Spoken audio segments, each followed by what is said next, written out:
તો કેમ છો મિત્રો? જીમમાં આવ્યો હતો. તો જીમમાં આવ્યો ને તો જીમના દરવાજા પાસે જો મને શું વસ્તુ જોવા મળી. પછી હું તમને કહું આખી કહાની શું છે ને એકચ્યુઅલી.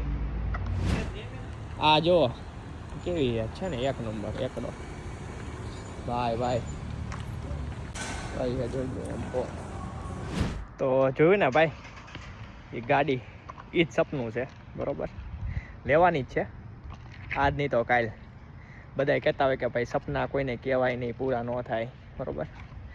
આપણે એટલે કહી દીધું છે, ન પૂરું થાય તો તમે બધા જવો ને કહેવા હાટું કે ભાઈ આવી કેમ નહીં હજી. એટલે ભાઈ પર્પઝ ખાલી ઈ જ છે. આપણે બીજું તો કાંઈ શું હોય ભાઈ, નાના મોટા સપના હોય થોડા ઘણા પૂરા થાય ભગવાનની કૃપાથી. એટલે બહુ સારું. હાલો મળીએ નેક્સ્ટ વ્લોગમાં, સોરી નેક્સ્ટ રીલમાં. Bye bye, take care.